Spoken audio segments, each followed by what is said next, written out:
We opened the books, now we closing the chapter. When you send them to the front line, but they get it backwards. Don't come to the front line if you ain't about that action. To the front line. Hey, what's up, you guys? It's your girl Stubbs, and thank you for joining me here on the Stubbs Show. Oh man, I got a good episode for you guys today. I'm going up to Baltimore, Maryland to go right into the hood to talk with my boy Neverdon, aka Sunny Baltimore, for another episode of Tales in the Hood. I hope you guys are ready because we about to get uncut, we about to get real, and we about to talk about the things that other people don't want to discuss. Look, don't leave the hood out, they got the truth. Let's get into it. Was organizing for Freddie G, way before the riots, which made him wanna settle beef. If you ain't about that action, get the fuck off the front line. We got some issues with one time, and anybody that will stop aggression of the youth, the ones they throw away, 300 gangster new recruits, gang affiliated, trains facilitated. All they need is Big Brother, the frauds get duplicated. What was Baltimore like in the 70s, 80s, 90s versus now and in the 20s, 2020? So, I grew up in Park Heights, right down in Baltimore. Early 70s, early 80s, Baltimore was Charm City. The harbor was like a main attraction, visitors, tourists, all that, different pots was drug areas. Emerson Avenue, certain parts of Park Heights, Gold Street, Pennsylvania Avenue. But Pennsylvania Avenue was a limelight like Harlem. You had Foxes, you had the Spanks with Sammy Davis and all them used to be in the early 60s. You know what I'm saying? So it was a family, projects. Everybody, every hood was a family. Where later on tradition, Reaganomics, struggles came, Bethlehem Steel closed down, Domino Sugars closed down, a lot of business, and heroin and crack potentially became the way for us in urban struggling communities to make money. That was the pot for us to have gold chains. That was the pot to have sweatsuits, patent levels, Nike ads, and having fun. That's what it was about. King's Dominion. People hustling and paying for the whole hood to go to King's Dominion. School kids, everybody taken care of. But through the struggles of police becoming aged after, willing to chase dollars, raiding houses and stealing money. You know what I'm saying? They making 40, 50,000 a year. Dudes selling dope, making 16, 17,000 a day. You know what I'm saying? They driving Maseratis, Chrysler's, Benzes. They driving Tempos, that type of Mustangs. So like it became. I remember one time it was a piece where police, Constantine and them, was running in houses doing no not wants and taking the money and taking the drugs and then going to other areas and selling it to people. So when dudes when Fiends was finding out the same dope that was in Quantico was on White Lock, it became a beef where dudes started questioning like, yo, how y'all getting the same shit when we just got hit? So now, this triggered war tactics. And at that time, like they always talk about the war on crime. You know what I'm saying? But the war was on us in urban community. And us in urban community became wars going against each other. So, Uzis came real popular. Tech 9 came real popular. You know what I'm saying? So the thing became. What's up, Mom? How you doing? You good, baby? The thing to protect ourselves. Right. You know what I'm saying? From any outside. Right. Was we as though this is who we are, this is what we rolling with, and this is the team we rolling with. but you had little dudes who Schaefer and them was all in bed with, that was monopolizing the city to make sure everybody's alright. Let's take it a little now when we talking about myself, Davon Neverdon, formerly known as PFK Boom, Day-Day, D-Day, Mr. Sunny Baltimore, Sunny Facebook, Baltimore, Instagram. Sunny Ridge. But again, this is, let's get to the root of Be More You. Now we're talking about Be More now. We're not talking about Baltimore. Now for Baltimore to be what it is, we have to go deep into Be More. See, it's people that's from Baltimore, and then you have native sons and daughters who are either birthed by people who are from Be More, or who are either are people like such as him. He will be from Be More. He will be from here. He doesn't live here. So I'm gonna go in the depths of my brother was saying about Schaefer and things like that. But what happened was, our grandfathers had got a warning. And Baltimore and Bmore was a warehouse city. They knew that if they hit our grandfathers and they hit, our uncles who were later to follow behind them, who only was working on cars from an eye to tool standpoint. Eye to tool. That's why your grandfather was saying to your mother and them, we got to get you in school, because they was already being told that they were going to go into this thing called technology. So what they did was attack the schools, because they knew what we just said. He said a system was going on.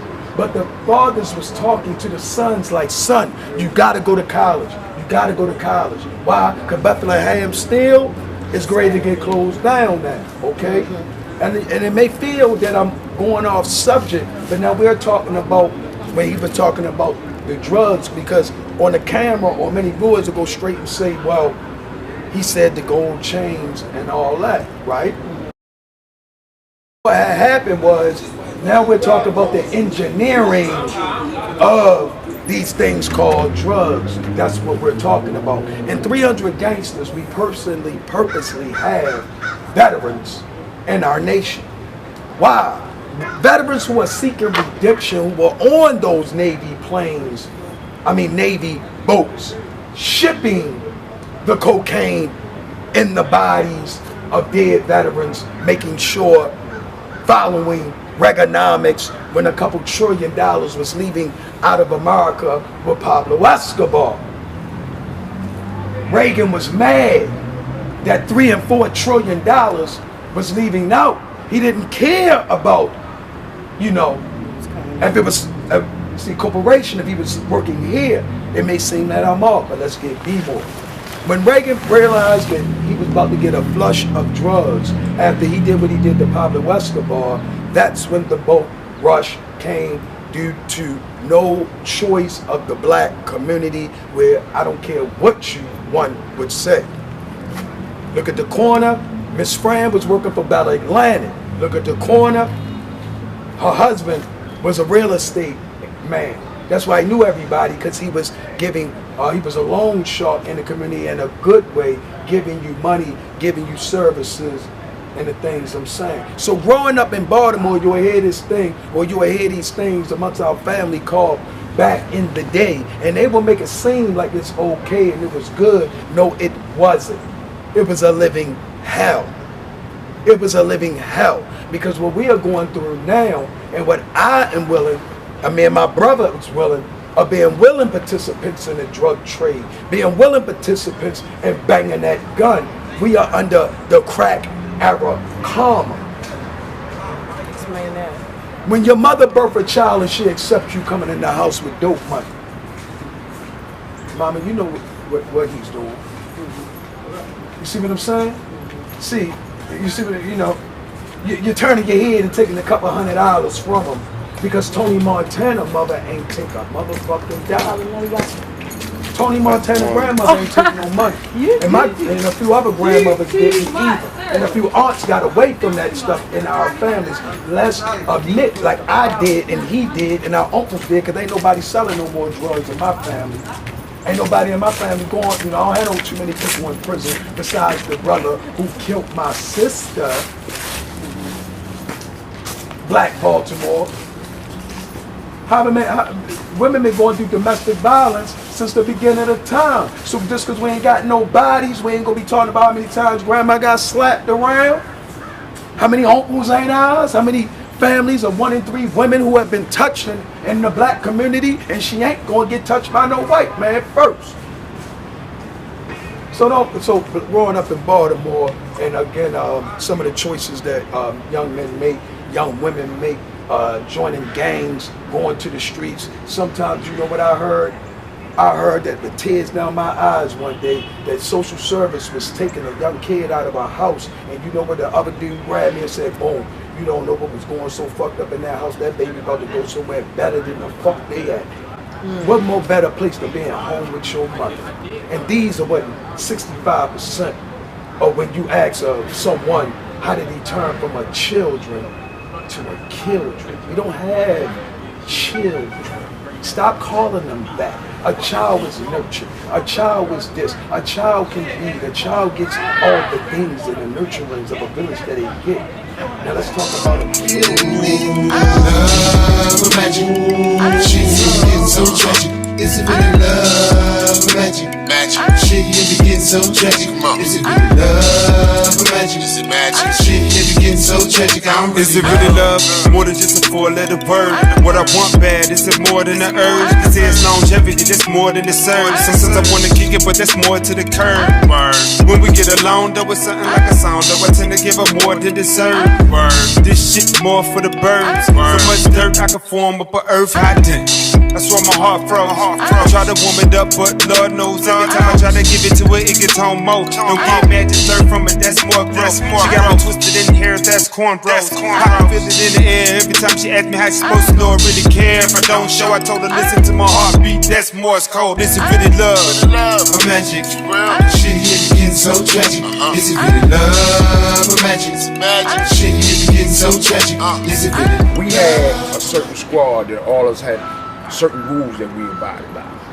And like you said, like it was certain elders of the hood that sat us down every night and said, this y'all can't do, that beating shit, y'all be damn, y'all run around with guns, you get money, y'all can't do that.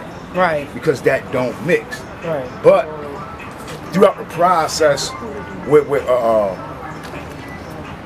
high incarceration rates and all that, and resources gone, some of the homies who was the strongholds and the voice of the hood got removed. Right. So some was left in the hood that really didn't care. And they manipulated the youngin' because he had some heart. And dudes calling from out the inside and say, yo, look out for little shorty, cause that's such and such son, and baby girl, Star or Jasmine daughter, make sure they protect her. And the end result, it became a flip thing. Let us get in the house. We gonna run out the house. They struggling. So now it became a catch where survival was the fit, not the fittest. You know, so a lot of youngins today, like when we come through, they know who's who, hey OG, who's on such. But then there's some others that come through and they be like, man, we gonna fuck with you. If you do anything around here, we getting in his act. And that's their rules. You know what I'm saying? And I tell, like a wolf can't go around a bear and not knowing the understanding of how the bear live. The bear can't go around a wolf pack. Right. And now he gotta, you know, so like it gotta be a balance there. And sometimes dudes are leaving youngins out here just to survive, and then they doing what they only know because they teaching themselves. Right. And what else they gonna do? Right. All the guns is there, all the drugs is there. You come in, ain't nothing there to help them to tell them about a job. And you come in and say, bro, let me get you. Yo, you can give me your motherfucking job. You tripping? I need this now, and now. You know, and then Like, What's up, Shaq? what's up, Shog? Cool last And night.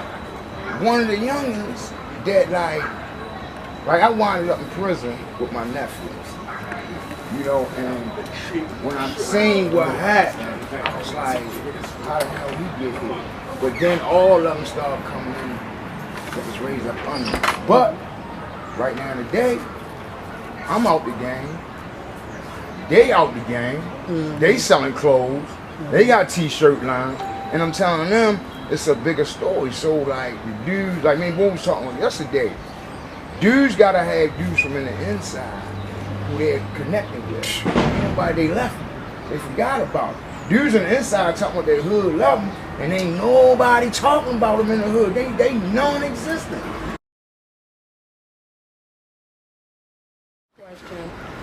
Baltimore has over 5, I think you said 8 prisons?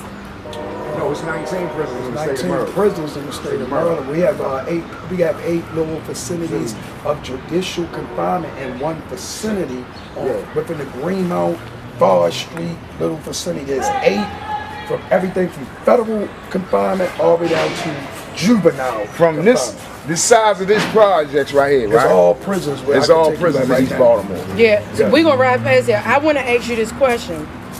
So I was saying Baltimore has over at least 3 prisons that I know of, and they are placed right within low-income black communities. In 2017, they spent $35 million on a new youth detention center. How in the world do they have money to build and renovate these detention centers, but not the communities? I'ma definitely love that because I'm glad you asked that question. Well, as I told you, Baltimore works in 10-year increments, okay? In 10 years in reference to investment, okay? So what happened was, it's an engineering profiteer narrative in my city called gangs. That's a profiteering narrative that was engineered by politicians of Baltimore with an engineering of a man that they brought to my city called Commissioner Batts from Oakland, California, with nothing but a gang eye, like a military guy only being able to react in a military way, what they call guerrilla warfare type of police is one. Officer Friendly, how you doing? What they did was, and as you know, that's why I come in as the political arm of 300 gangsters. But they did, like after the riots and many things, they believe in my city that at least 65 to 70% of my city and my youth, mostly, is of course that's an investment. As in that question, whoa, why would they? I'm gonna give you the why. It's there and it's been there, empty. Empty. Okay. It's not at capacity. Okay. That's not baby booking. That they already have spent like 30-something million on just to maybe less than 10 years. Probably this is a new building because the engineering of the gang narrative is working. It's not individual being locking up our young men. It's not individually locking up women now. Now it's 5 or more, because as me and my brother doing legislation, they change the conspiracy law, or as well as if you are a gang organization from 2 or more people in 2 years, now it's 5 or more people in 5 years. So if you look at right now from 2010 to maybe about 2020, and you look at the confinement rate of our juveniles, and maybe a young man between the ages of 16, maybe 14 to about 25, you will see that they're all connected to something that would be called a co-defendant or some type of gang situation. And the feds was taking away property in the system, because if you get charged with a fed crime, the state don't get that much money. So they was charging them like a gang crime, and then a young man to get like, at 16, get the little juvenile life. So he stays there from 16, then he go in the system at 21, still staying in Maryland, and they can get their money.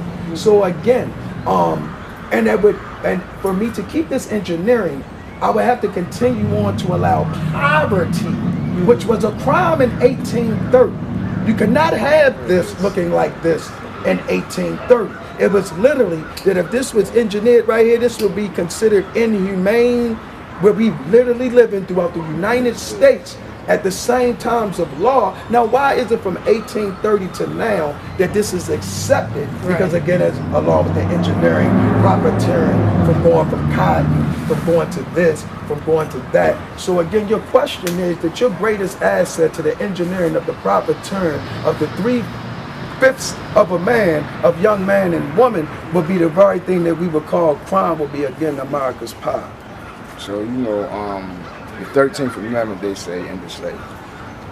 But in 1865, it went right into servitude of making money. You know, later on, the big push for mass incarceration. So, like you say, like adult jails, you got dudes spending 1 to 200 plus life sentence. In prison, right? What, 200? Yeah. I got a homeboy. He got 230 years plus two life sentences, right? But You only live once. But I mean, at 39,000 a year, 92% of the institution is serving 1 to 20 years. So, how many millions of dollars is that? Yeah, they making it back. You know what I'm saying? So Definitely. now they targeting youth. Yeah, get them while they young. Get them while they're young, because think about this. One time you get 20 years, you did 5, you came home. But as it came warehouse, dudes got 20, they was doing 17. Yeah. So they was going in 17, coming home 34, but they got all types of ills from the type of food they was eating, working out. So now they know good back to population. So now, let's keep them till they 60. Now they got this thing on resonated health parole. What's that? They got the UNGA. Okay. You know what I'm saying? All these things were given cycles to say, let them go. Let's bring the youth in. At 16, give him double life. And we can definitely get 40 out of him at 90 cents a day. But also on the flip side, they get 39,000 a year. Last year, Maryland made $550 million off in prison industrial products. Now we're getting to this thing called ALAC. A-L-A-C. A-L-A-C. Now this is the thing that probably will make a lot of people understand and overstand why we say your money is your power. ALAC is over 95% of the stores, Home Depot and Sam's and all these places that we call walking merchandise. The black population is walking merchandise. 95% of them will have a product of not their culture. They'll have a resource that will make them much prouder, all the way down to the Lamborghini family and all these countries and places, but it won't be them. So again, if you look up ALAC, you will see that it will be your shoppers, it will be all these corporations who have participated in this thing called privatized prisons. And ALAC is the name that you would look. Why did you say boom? Well, how did they get under this conglomerate? That is what the name that they are under on the New York Stock Exchange. That would be like that hip hop meeting they had in 1990 where they all got together and then they came out.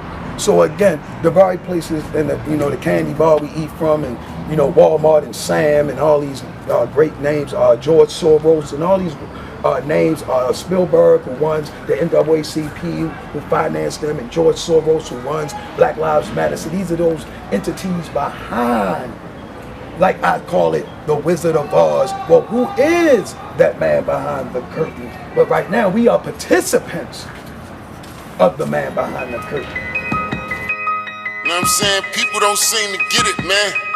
It's a lot going on, man. Stop being distracted, man. We got problems. It's a million ways to die. Hell want a discount. Decadent service of flesh, making a dismount. Niggas on the block retain life lost for 1 ounce. Pretty Mrs. claiming sovereignty, get gunned down.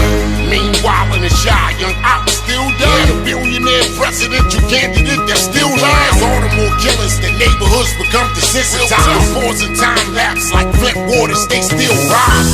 Cold red on go, you know the shit's for real. And Gotti's grandson gets. Alright, so now we're here on Northmount and Pressbury, where the mural for Freddie Gray is behind us. So my question that I want to ask you is, Baltimore was in an uproar over the Freddie Gray situation and police brutality. Have you seen a difference in the way that the police interact with the black community? And then, I want, you and y'all can comment to that. Oh, no change at all. It's probably actually, it's no interaction because they don't even have a police department, is what they're not trying to let the citizens know. They only got like less than 1,000 on the ground police.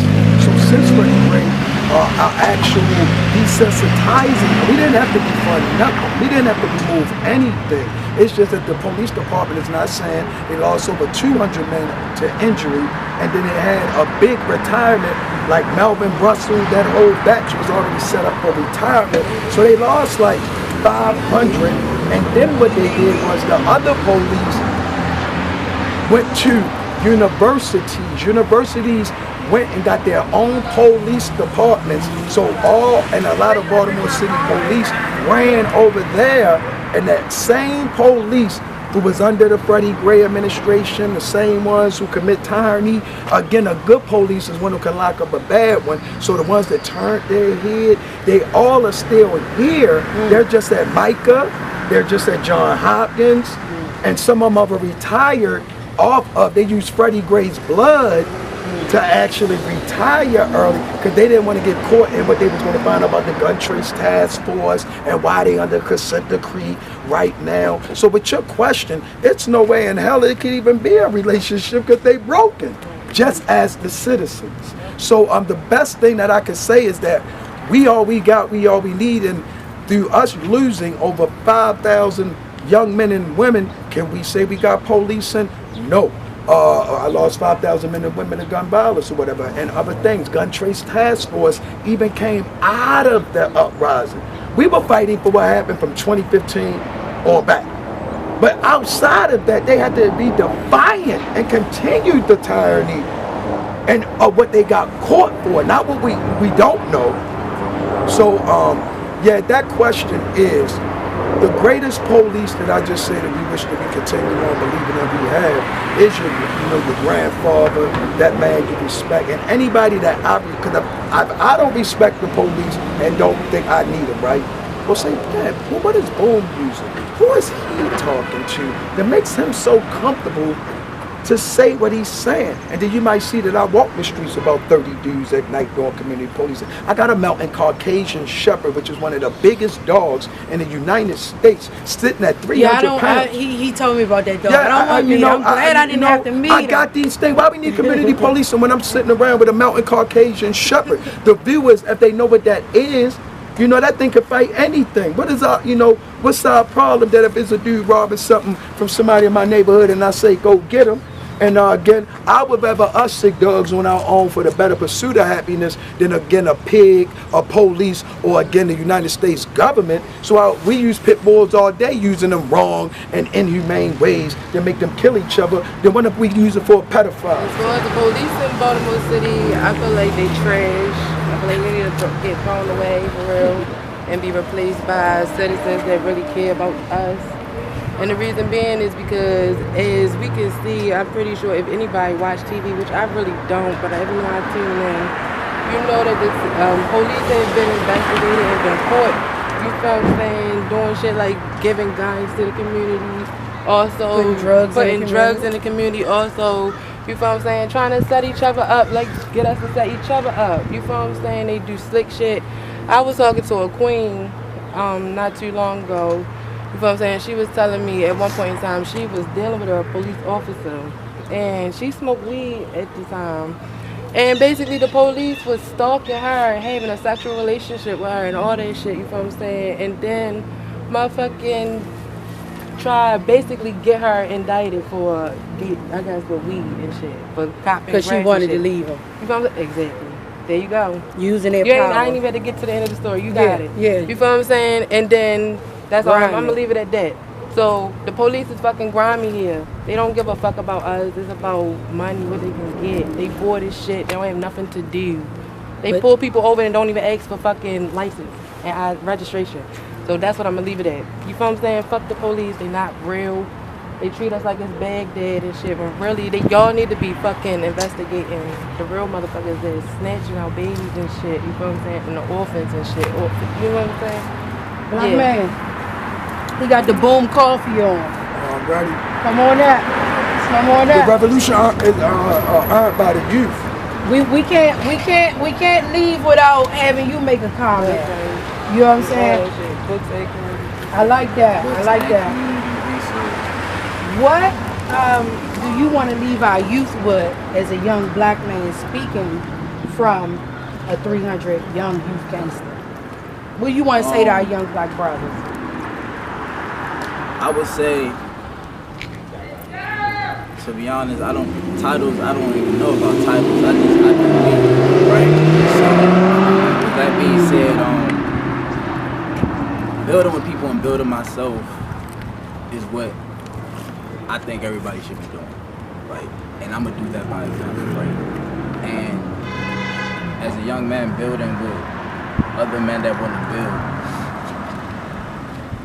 I want to leave something, because I feel like the best way to actually get something done is to be an example, right? As we were talking about earlier. And I mean, right now, this is it right here, building and supporting. Like, Millennium Minds is about motivating, elevating, and activating. Like, I motivate through actions, I elevate my own conscience through my own personal development, and I activate my potential. That's what I believe in with Millennium Minds. That's how we move. So I live it, right? I manifest, I support, I elevate, I advocate, because it's each one teach one, right? We all gonna feed each other. It's a collective perspective. I didn't learn anything just by myself. I learned a lot from Mr. Neverdon. I'm learning from all of them. I'm learning from you, even as we speak. I'm learning from everyone. It's just how you look at it. One of my life guides said that POUR stands for passing over opportunities repeatedly. And that clicked to me.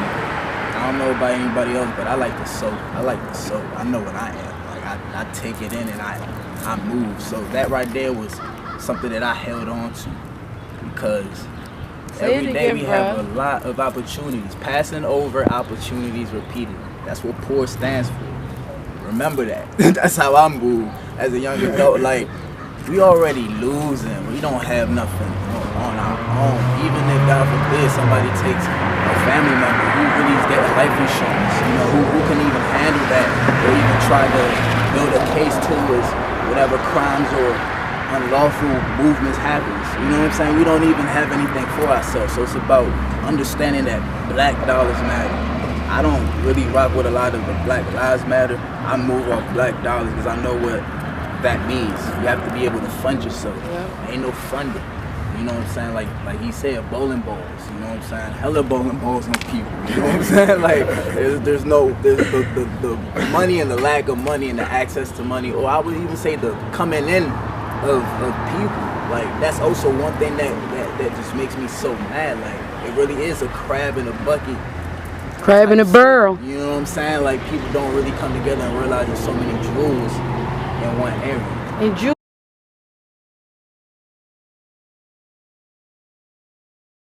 Definition of a gangster. Well, our definition of what we were taught. Are you part of 300 gangsters? I know. And my definition of what we were taught and what a gangster is in our nation is gathering all nations gaining salvation through advancing society. If you would break those acronyms down, that's what you would be getting. You would be advancing society, like not your neighborhood. So my name is known throughout the United States, and many of the men and women who are in line or associated with the line, and some are not because their work requires them to do as they please to do it. But advancing society, and again, we already know that the gangster thing, if you're not from Chicago, in reference to what we would use those words economically, socially, politically, and then politics is war without bloodshed, and war is unresolved politics, and they've had to do the things they do. But if you're not from there in Chicago and had any readings of the Italians and mafias and all them people, you ain't no real gangster. I mean, you can't be. You're not none of them. I don't know what. You can be a thug. Right. You can be a bum. snatcher? You could be a pocketbook snatcher. So the ones that's running around shooting, showing their guns, pants hanging, those not gangsters. That's what they. That's what A gangster's that old ass man with his motherfucking legs crossed with them slippery O's on, with a kango on, with a motherfucking sweater. Your granddaddy, he keep telling y'all the granddaddy. Yo got pulled like a motherfucker. And that's what y'all would say the gangsters or whoever y'all see on the street would be connected to. I'm gonna give you an example. Who was Omar's OG in The Wire? Remember he had that old man that was blind who ran the bar that he was getting his knowledge from on the moves to make. If you would go further back on The Wire, he had came out of Baltimore. which he was so again, and let's just throw it all in the trash because we haven't gotten any of us.